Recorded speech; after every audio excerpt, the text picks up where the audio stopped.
In the picture, chords AB and CD of the circle are extended to meet at P.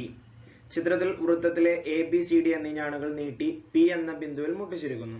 നമുക്ക് ആ ചിത്രത്തിൽ കാണാം A B C D എന്ന് പറയുന്ന രണ്ട് ഞാണുകളുണ്ട്. അതിനെ എക്സ്റ്റെൻഡ് ചെയ്തിട്ട് പിയിൽ ജോയിൻ ചെയ്തിട്ടുണ്ട്. Prove that the angle of triangle A P C എന്ന് പറയുന്ന ട്രയാംഗിൾ ഇവിടെ ഇങ്ങനെ ജോയിൻ ചെയ്താൽ ഇവിടെ നമുക്കൊരു ട്രയാംഗിൾ കിട്ടും എ പി സി. അതേപോലെ തന്നെ ഇവിടെ ജോയിൻ ചെയ്താൽ നമുക്ക് വേറൊന്ന് കിട്ടും ബി പി ഡി അല്ലെങ്കിൽ P B D. Okay, A P C P B D formed by joining A C and B D are the same. A C B D ഇവ യോജിപ്പിച്ച് കിട്ടുന്ന A P C B P D എന്നീ ത്രികോണങ്ങളുടെ കോണുകൾ തുല്യമാണെന്ന് തെളിയിക്കുക.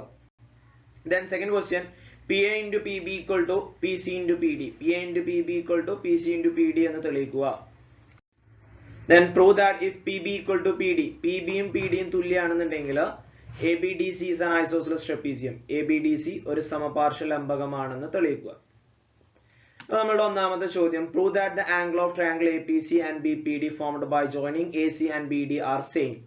A C B D യോജിപ്പിച്ച് കിട്ടുന്ന A P C B P D എന്നീ ത്രികോണങ്ങളുടെ കോണുകൾ തുല്യമാണെന്ന് തെളിയുക. അപ്പൊ എ സിയും ബി ഡിയും ഇവിടെ യോജിപ്പിച്ചിട്ടുണ്ട്. ഇനി ആംഗിൾ സി യെ ഞാൻ എക്സ് എന്ന് എടുത്തു, ഇവിടെ എക്സ് എന്ന് എടുത്തു.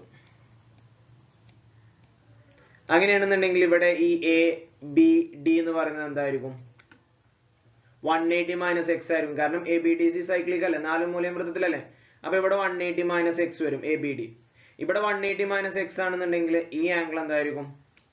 എക്സ് ആയിരിക്കും. കാരണം ഇത് ലീനിയർ പെയർ അല്ലേ, രേഖീയ ജോഡി അല്ലേ. അപ്പൊ ഡി ബി പി നമുക്ക് എന്ത് കിട്ടും? എക്സ് കിട്ടും. ഓക്കെ, അപ്പൊ ഒരു ആംഗിൾ സെയിം ആയിട്ട് കിട്ടി കേട്ടോ. ഇനി അടുത്തത് ആംഗിൾ എനെ ഞാൻ വായിന്ന് എടുത്തു, ഇവിടെ ഞാൻ വായിന്ന് എടുത്തു. അങ്ങനെയാണെന്നുണ്ടെങ്കിൽ ഇവിടെ നേരെ ഓപ്പോസിറ്റ് ഇവിടെ എന്ത് വരും? 180 മൈനസ് വൈ എന്ന് വരും. Sorry, not x, y. 180 minus y. കാരണം A B D C cyclic ആണല്ലോ. അങ്ങനെയാണെന്നുണ്ടെങ്കിൽ അതിന് ഓപ്പോസിറ്റ് ഇവിടെ എന്തായിരിക്കും? വൈ ആയിരിക്കും. കാരണം എന്താ? ലീനിയർ പെയർ ആണ്. അപ്പോ 180 ഇത് 180 മൈനസ് വൈ ആണെന്നുണ്ടെങ്കിൽ ഇവിടെ വൈ ആയിരിക്കും. ഇപ്പൊ രണ്ട് കോണുകൾ സെയിം ആയിട്ട് കിട്ടിയില്ലേ. ഇനി ആംഗിൾ പി എന്ന് പറയുന്നത് രണ്ട് ത്രികോണങ്ങൾക്കും കോമൺ ആണ്. ഓക്കെ, ഇനി രണ്ട് triangle A P C and B P D. നമ്മളിവിടെ എഴുതി വെച്ച ആംഗിളുകൾ, ഒന്ന് C, angle C equal to angle B ആണ് അല്ലെ. എ പി സിയിലെ സിയും പി ബി ഡിയിലെ എക്സ് ബിയും ഈ രണ്ട് ആംഗിളുകൾ തുല്യമാണ്. അതേപോലെ ഇവിടെ വൈ ആണ്, ഇവിടെ വൈ ആണ്. അപ്പൊ angle A equal to angle D. അതേപോലെ പി എന്ന് പറയുന്നത് രണ്ടും കോമൺ ആംഗിൾ ആണ്, പൊതുവായ കോണാണ്. അപ്പൊ ഒന്നാമത്തേന്റെ ഉത്തരവില്ലേ, 3 കോണുകളും തുല്യമാണെന്ന് തെളിയിക്കാൻ, അല്ലെങ്കിൽ കോണുകളൊക്കെ തുല്യമാണെന്ന് തെളിയിക്കാൻ പറഞ്ഞു. കോണുകൾ തുല്യമായിട്ട് കിട്ടി. ഇനി prove that P A into P B equal to P C into P D. P A into P B equal to P C into P D എന്ന് തെളിയിക്കാനാണ്. നമുക്കറിയാം കോണുകൾ തുല്യമാണെങ്കിൽ ആ ത്രികോണങ്ങൾ എന്തായിരിക്കും? സിമിലർ ട്രയാംഗിൾസ് ആയിരിക്കും. കോണുകളെല്ലാം തുല്യമായിട്ട് വരുന്ന ത്രികോണങ്ങൾ പറയുന്നതാണ് സിമിലർ ട്രയാംഗിൾസ് അഥവാ സദൃശ്യ ത്രികോണങ്ങൾ. സദൃശ്യ ത്രികോണങ്ങളാണെന്നുണ്ടെങ്കിൽ the ratio of sides opposite to equal angles are equal. തുല്യ കോണുകൾക്കെതിരെയുള്ള വശങ്ങളുടെ അംശബന്ധം എന്തായിരിക്കും? തുല്യമായിരിക്കും. തുല്യ കോണുകൾക്കെതിരെയുള്ള വശങ്ങളുടെ അംശബന്ധം തുല്യമായിരിക്കും. അപ്പൊ എങ്ങനെ എഴുതുക? ഇപ്പൊ ഇനി ഇവിടെ ഞാൻ എക്സ് എന്ന് പറയുന്ന ആംഗിൾ ആണ് ആദ്യം എടുക്കുന്നത് കേട്ടോ. ഈ വലിയ ആംഗിൾ എടുത്തു.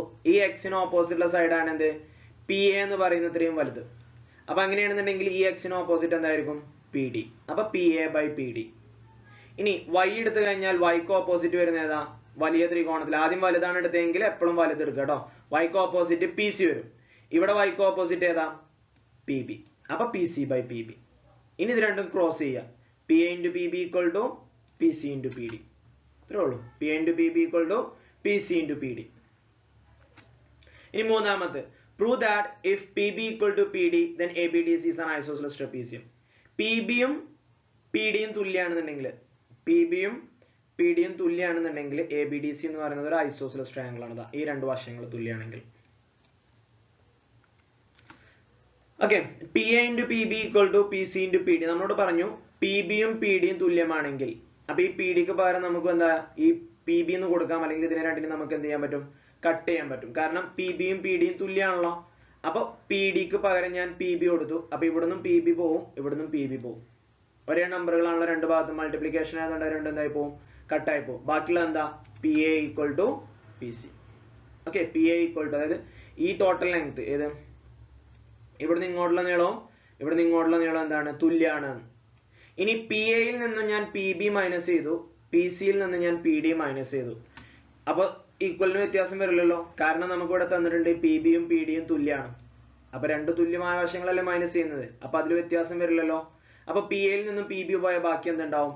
എ ബി ഉണ്ടാവും. പി സിയിൽ നിന്നും പി ഡി പോയ ബാക്കി എന്തുണ്ടാവും? സി ഡി ഉണ്ടാവും. അപ്പൊ എ ബി ഈക്വൽ ടു എന്ത് കിട്ടും? സി ഡി എന്ന് കിട്ടും. അപ്പൊ എ ബിയും സി ഡിയും തുല്യമായിട്ട് കിട്ടി, അഥവാ രണ്ട് വശങ്ങൾ തുല്യമായിട്ട് കിട്ടി അല്ലെ. നമ്മൾ പഠിച്ചിട്ടുണ്ട് സമപാർശ്വ ത്രികോണങ്ങളിലുള്ള സമാന്തരമല്ലാത്ത വശങ്ങൾ തുല്യമായിരിക്കും. ഇനി ഈ രണ്ട് വശങ്ങൾ തുല്യമാണെന്നുണ്ടെങ്കിൽ ഈ രണ്ട് കോണും എന്തായിരിക്കും? തുല്യമായിരിക്കും. Angle C equal to angle A. Then ABDC is an isosceles trapezium. അപ്പൊ ABDC എന്താണ്? ഒരു ചക്രീയ ചതുർഭുജമാണ്. അല്ലെ സോറി, ചക്രീയ ചതുർഭുജമല്ല, സമപാർശ്വ ലംബകമാണ്. ഓക്കെ, രണ്ട് വശങ്ങളും തുല്യമായിട്ട് കിട്ടി. അവ തുല്യമല്ലാത്ത വശങ്ങളിൽ വരുന്ന ആ ഒരു അടിയിൽ വരുന്ന കോണുകളുണ്ടല്ലോ, അതും തുല്യമായിട്ട് കിട്ടി. അപ്പൊ ഇതൊരു സമപാർശ്വ ലംബകമാണ്.